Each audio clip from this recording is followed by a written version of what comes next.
Bismillahirrahmanirrahim. Assalamualaikum warahmatullahi wabarakatuh. Waalaikumsalam warahmatullahi wabarakatuh. Alhamdulillahirrabbilalamin. Kita panjatkan puji dan syukur kehadirat Allah Subhanahu wa Ta'ala. Karena pada hari ini kita masih bisa kuliah secara daring dalam mata kuliah pendekatan interdisipliner dalam pendidikan sejarah. Pada hari ini kita akan mendengarkan presentasi salah seorang teman kita, yaitu Saudara Anwar Firdaus Mutawali, yang akan mempresentasikan judul makalahnya mungkin dalam 10 menit. Setelah itu nanti saya akan memberikan komentar singkat dan mungkin juga pertanyaan. Dan setelah selesai nanti dijawab juga oleh Saudara Anwar secara singkat, baru kita akan beralih ke WhatsApp group untuk melihat komentar teman-teman mahasiswa yang lainnya.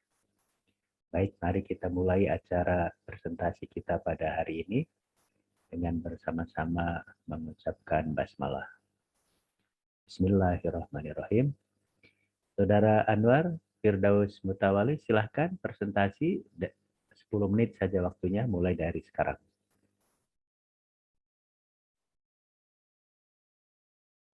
Sudah muncul Pak gambarnya? Ya, silahkan. Ya, baik. Bismillahirrahmanirrahim. Assalamualaikum warahmatullahi wabarakatuh. Selamat siang Bapak dan teman-teman semua. Kali ini saya akan mempresentasikan makalah saya dengan judul Pinjaman Luar Negeri dan Pengaruhnya Terhadap Perekonomian Kesultanan Turki Utsmani tahun 1854 sampai tahun 1914. Untuk judul sendiri, alasan saya memilih tahun 1854 sebagai awal penelitian sebab pada tahun tersebut merupakan tahun pertama Turki Utsmani secara resmi melakukan pinjaman ke negara-negara Eropa.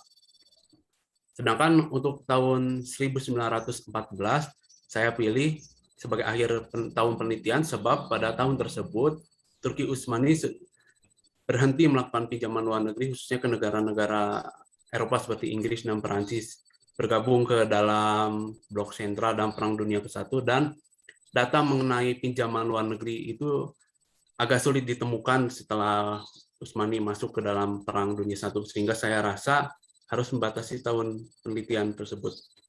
Untuk latar belakang, saya memiliki 3 alasan khusus yang membuat saya penasaran dengan judul ini. Pertama, Turki Utsmani pada abad ke-19 bagi saya merupakan masa-masa yang menarik selain masa pemerintahan Sultan Muhammad Al-Fatih dan Sulaiman Al-Qanuni. Karena pada masa ini, Turki Utsmani mengalami peristiwa yang dikenal sebagai Tanzimat. Peristiwa Tanzimat jadi pembuka untuk modernisasi dan sekularisasi di negara tersebut. Banyak sekali hal-hal yang terjadi setelah reformasi Tanzimat seperti pembentukan Bank Nasional, perancangan uang kertas, dan lain sebagainya. Salah satu hal yang sebelumnya tidak ada, tapi ada setelah masa Tanzimat itu adalah pinjaman luar negeri. Pinjaman luar negeri dengan bunga muncul pada tahun 1854 dan dalam beberapa buku dan berita di internet yang saya baca itu mereka cenderung menyalahkan pinjaman tersebut sebagai penyebab kemunduran ekonomi Turki Utsmani. Bahkan dalam satu jurnal yang saya baca itu, hutang luar negeri Turki Utsmani itu baru bisa dibayar pemerintah Republik Turki pada tahun 1954. Apakah benar seperti itu? Nah, di sini celahnya, dan di sini saya ingin mencoba mencari pengaruh pinjaman luar negeri terhadap perekonomian Turki Utsmani secara objektif. Alasan kedua itu pada tahun 1875 sampai 1876 terjadi peristiwa yang agak memalukan bagi negara tersebut. Jadi peristiwa itu tentang kebangkrutan negara Turki Utsmani. Pada masa tersebut, Turki Utsmani itu tidak dapat membayar pinjaman luar negerinya secara tepat waktu, dan untuk membayar pegawai negerinya saja tidak bisa, dan saya bingung kenapa bisa terjadi seperti ini. Apakah ini ada kesalahan dalam alokasi pinjaman luar negeri atau ada alasan-alasan lainnya? Pinjaman itu untuk apa dan kenapa bisa sampai segitunya? Udah, itu alasan yang terakhir. setelah peristiwa tadi saya sebutkan itu, negara-negara Eropa kelihatannya saling tolong-menolong gitu dalam membantu perekonomian Utsmani yang bangkrut. Terlebih Inggris dan Perancis. Bagi yang pernah baca buku tentang Sultan Abdul Hamid II atau mungkin juga nonton drama Turki tentang beliau, pasti pernah dengar kisah tentang Sultan Abdul Hamid II dan utusan dari Inggris yang merencanakan proyek rel kereta api. Sebenarnya mereka ada kepentingan apa sih? Ternyata setelah diselidiki pada tahun 1881 berdiri sebuah lembaga untuk membayar hutang luar negeri Utsmani yang diberi nama OPDA atau Ottoman Public Debt Administration yang dikelola oleh negara-negara Eropa, salah satunya Inggris. Nah, jadi ternyata dalam beberapa literatur dijelaskan bahwa OPDA itu sangat membantu menurunkan hasil hutang hasil pinjaman luar negeri Utsmani. Namun pada saat yang bersamaan juga mereka seperti lintah karena mengambil 1/5 pajak Utsmani dan membuat negara tersebut dikenal sebagai orang sakit dari Eropa. Saya penasaran dengan peran OPDA dalam membantu membayar hutang dan perekonomian Utsmani. Nah, dari alasan tersebut, maka terbentuk rumusan masalah, yaitu bagaimana perkembangan pinjaman luar negeri dan pengaruhnya terhadap perekonomian Turki Utsmani. Untuk metode penelitiannya, saya menggunakan metode sejarah yang terdiri dari 4 langkah, yaitu heuristik, kritik sumber, interpretasi, dan historiografi. Sedangkan untuk teknik penelitiannya, saya menggunakan studi pustaka. Untuk pendekatan yang akan saya gunakan adalah pendekatan ekonomi. Dan aspek yang ditelitinya ada 4. Yang pertama itu adalah aspek tentang aspek tentang pinjaman luar negeri. Jadi aspek yang akan saya bahas itu tentang mengumpulkan data mengenai pinjaman luar negeri, dan datanya kemudian ditampilkan dalam bentuk tabel berisi tahun pinjaman, jumlah hutang, bunganya berapa, dan total hutangnya hingga tahun 1914. Aspek keduanya yang akan saya teliti itu sumber pinjamannya dari negara mana saja. Kemudian yang ketiga, saya akan membahas peran OPDA dalam perekonomian Turki Utsmani. Kemudian aspek yang keempat yang akan saya teliti juga adalah alokasi pinjaman ini kemana gitu. Soalnya saya penasaran juga itu kenapa tidak bisa membayar hutang pada tahun 1876. Untuk pembahasannya, di pembahasan itu saya bagi jadi 2 subbab. Jadi yang subbab pertama itu adalah pembahasan hutang luar negeri Turki Utsmani sebelum pembentukan OPDA dan juga setelah pembentukan OPDA. Dan sekian yang dapat saya sampaikan, kurang lebihnya mohon maaf. Terima kasih atas perhatiannya. Oke, ada daftar pustakanya nggak, Anwar? Kalau ada, ditunjukkan saja. Oh, tidak Pak, saya Nggak apa-apa. lupa tidak menyantumkannya. Oke, terima kasih sudah Anwar, sudah presentasi hanya dalam waktu 6 menit. Silakan di close itunya share screen-nya, nya. Oke, saya sudah membaca PPT Anda dan tentu tadi sudah mendengarkan juga presentasi Anda. Menarik ya, bahwa Anda mau menganalisis tentang pinjaman luar negeri ke Kesultanan Turki Utsmani tentu dalam bidang ekonomi. Dengan demikian pendekatan, analisis, dan penjelasan yang mau Anda sampaikan juga menggunakan atau dibantu oleh pendekatan dari ilmu ekonomi. Yang ingin saya katakan juga bahwa konsep-konsep ekonomi, pendekatan ekonomi yang mau Anda gunakan itu harus tetap bisa menjawab pertanyaan-pertanyaan yang Anda ajukan sendiri tadi. Sehingga judul ini bisa Anda jawab, bisa Anda jelaskan secara meyakinkan, secara tuntas misalnya. Jadi misalnya tadi Anda bilang mengapa Turki harus meminjam ke Eropa dan mengapa baru bisa membayar tahun 50-an atau kenapa tidak mampu dari hasil pinjaman itu tidak mampu menjadikan Turki survival, bahkan berkembang. Jadi pertanyaan-pertanyaan itu justru harus dijawab oleh Anda sendiri dengan menggunakan boleh hipotesis, boleh konsep-konsep ekonomi.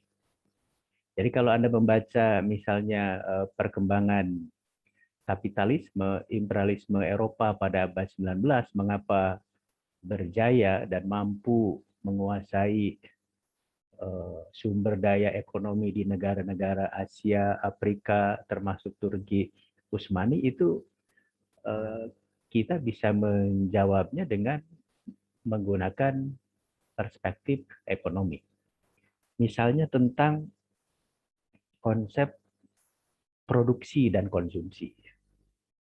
Jadi Anda boleh berhipotesis misalnya Turki tidak bisa membayar hutang atau akhirnya hasil dari pinjaman itu ternyata menjadi beban bagi Turki sendiri karena mungkin alokasi pinjaman atau uang dari hasil pinjaman itu dalam konsep ekonomi hanya digunakan untuk kepentingan konsumsi, untuk konsumtif saja, tidak untuk usaha-usaha produktif, sehingga tidak menimbulkan masukan kepada kerajaan Turki Utsmani sendiri.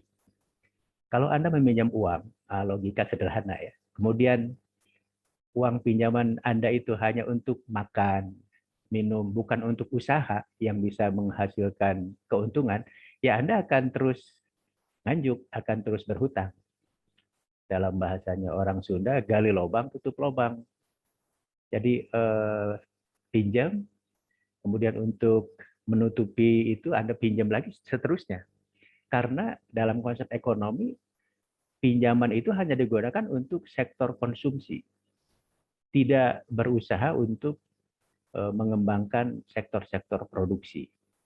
Apa itu sektor produksi? Itu erat kaitannya dengan masalah kreativitas masyarakat, masalah perkembangan golongan menengah. Jadi kalau kita lihat mengapa Eropa bangkit dan bisa menjajah secara ekonomi negara-negara lain, itu karena kelas menengahnya kuat, yang terdidik, dan berkolaborasi, bekerjasama dengan pengembangan teknologi.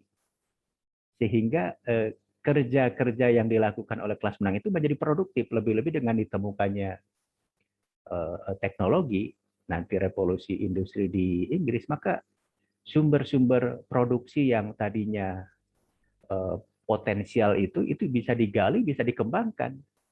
Akhirnya Eropa menjadi makmur, menjadi kaya, bahkan bisa tadi memberikan pinjaman ekonomi kepada Turki.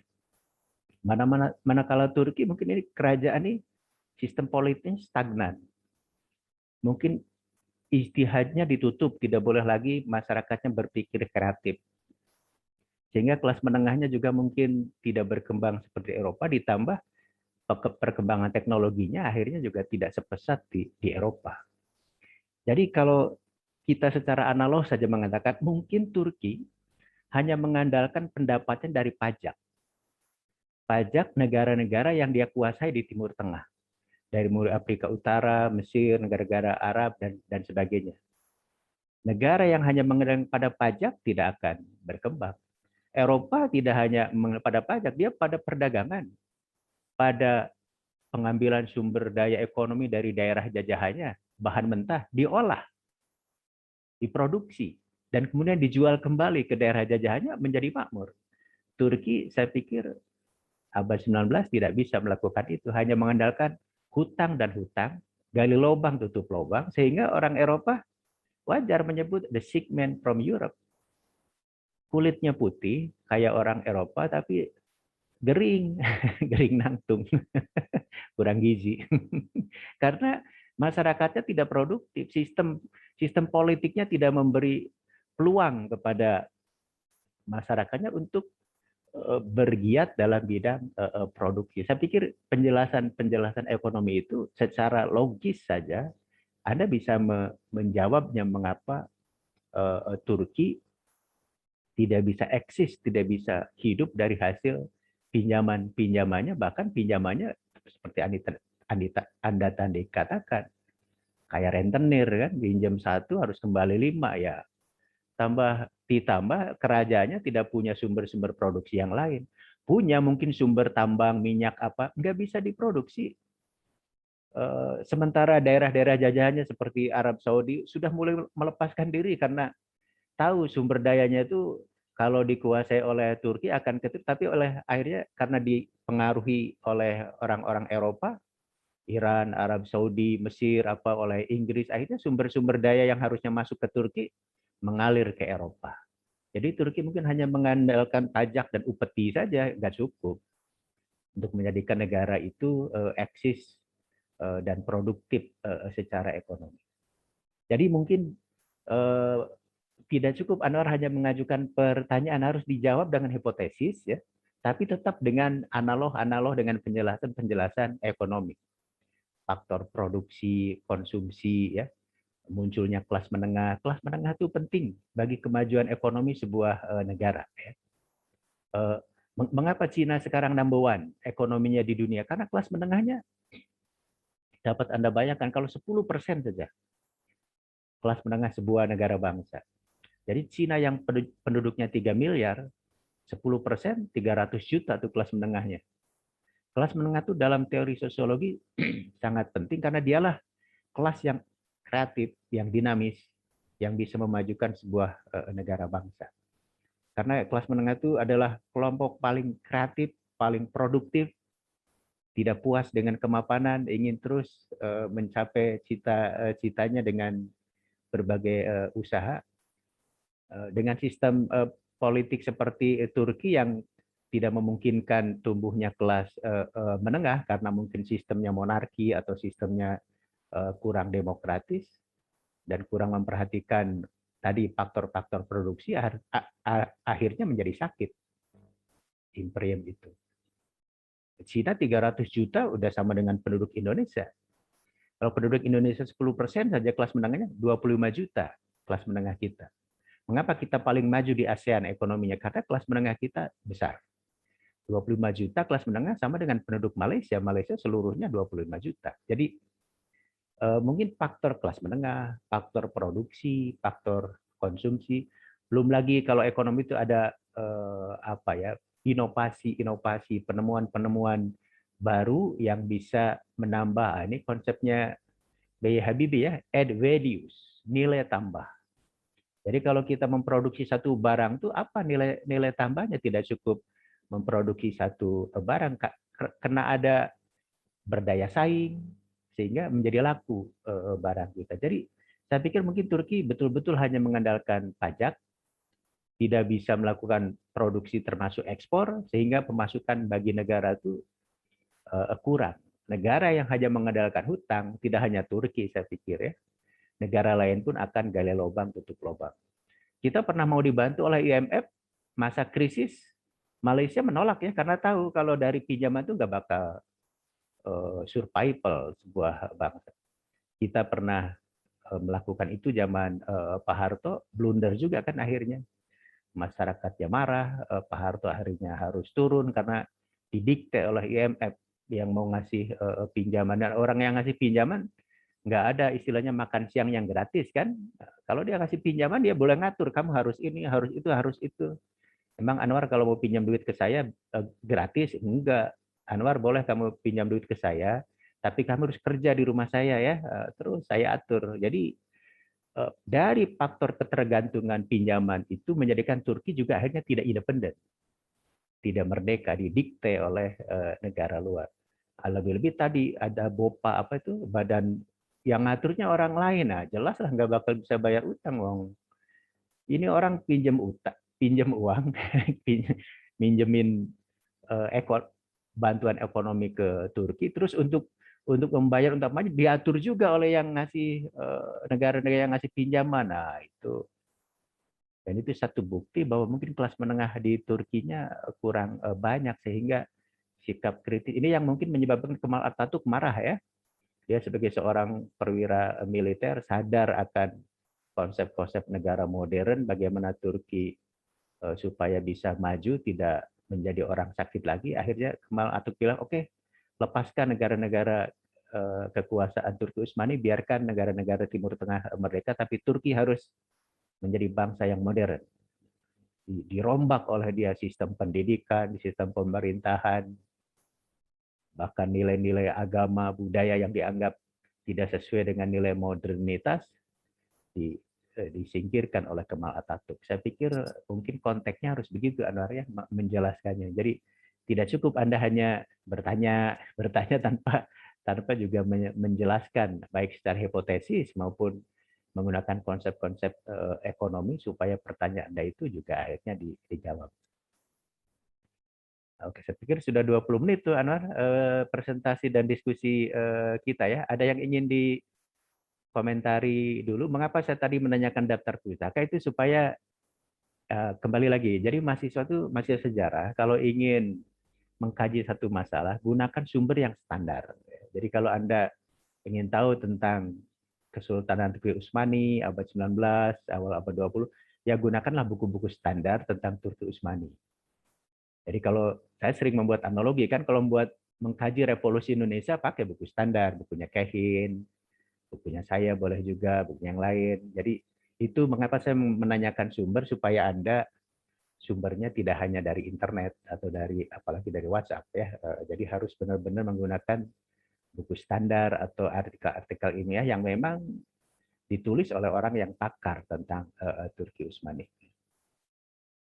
Oke, 20 menit Anwar. Ada yang ingin dikomentari dulu sebelum kita beralih ke WhatsApp, Anwar? Pak, saya ingin bertanya, jadi nanti di makalahnya itu menggunakan hipotesis dan juga kajian pustaka, tidak Pak? Jadi makalah Anda itu makalah penuh, bukan seperti proposal penelitian berhenti pada pertanyaan penelitian. Justru pertanyaan-pertanyaan atau masalah-masalah yang Anda ajukan dalam makalah itu harus Anda jawab, harus Anda analisis. Seperti Anda membuat makalah, tapi kan karena Anda ini judulnya tentang pinjaman, maka tentu Anda lebih banyak menjelaskannya dengan konsep-konsep ekonomi gitu. Seperti tadi yang saya jelaskan itu kan konsep ekonomi semua. Produksi, konsumsi, inovasi, kelas menengah gitu. Jadi judul ini nanti ketika membuat makalah penuh seperti Anda membuat makalah untuk artikel ilmiah 10 sampai 15 halaman, tidak berhenti pada membuat pernyataan masalah, harus Anda jawab sendiri. Jadi nanti ada pendahuluan, di pendahuluan itu ada rumusan masalahnya, boleh metodenya sedikit saja. Hasil pembahasan itu harus menjawab pertanyaan-pertanyaan masalah yang Anda ajukan, tapi menggunakan tadi, karena ini judulnya Anda sebenarnya tentang ekonomi, pakailah konsep-konsep ekonomi, pendekatan ekonomi, jawaban-jawaban yang logis tentang ekonomi saja. Faktor gali lubang, tutup lubang, faktor produktivitas, faktor konsumtif, dan seterusnya. Saya pikir bisa dijawab. Kalau sumbernya tadi standar dan mencukupi ya. Lebih-lebih Anwar saya pikir nggak bisa juga bahasa Turki kan, jadi minimal bahasa Inggris lah yang nulis tentang Turki itu harus Anda pahami gitu. Itu Anwar ya. Jadi jangan seperti membuat proposal penelitian berhenti pada pertanyaan penelitian, dan Anwar bilang saya juga heran ingin mencari jawabannya, ya justru harus dicari oleh Anda, harus dijawab. jangan merasa tertarik dengan masalah ini, ya tertariknya harus dibarengi dengan bagaimana Anda mampu menjawab ketertarikan Anda atau jawaban Anda terhadap masalah yang Anda ajukan sendiri gitu. Gitu Nur ya? Masih ada yang lain? Tidak ada. Oke, kita sudah 20 menit lagi lebih kita sudah mendengarkan presentasi dari Anwar. Yang lain silakan memberikan komentar, apakah mau saran termasuk mau sumber atau apa ya, untuk memperkaya atau menambah wawasan Anwar tentang judul yang diberikan dalam WhatsApp grup saja ya. Jadi Anwar nanti silakan membuat makalah lengkap, nanti sistematika makalahnya saya share di WhatsApp grup, dan Anda kumpulkan nanti pada akhir semester, masih leluasa waktunya ya. Tapi tadi Anwar jangan berhenti di pertanyaan penelitian, harus menjawab pertanyaan-pertanyaan atau masalah-masalah yang Anda kemukakan di dalam makalah itu. Dan penting memperkaya sumber, nanti saya akan buat ketentuan minimal 10 sumber rujukan ya. Jadi jangan, kalau hanya 1-2 itu masih mendongeng. Nah, jadi kurang meyakinkan orang lain untuk bahwa Anda mampu membahas masalah Turki Utsmani ini pada abad 19 dan awal abad 20. Sebenarnya ya ini masih ini juga, mengapa sampai Perang Dunia Pertama ya, sampai seharusnya sampai bangkrutnya Turki Utsmani aja, sampai dibubarkan oleh Kemal Atatürk 2000 atau 1924 atau 1925, itu mungkin lebih penjelasan ekonominya.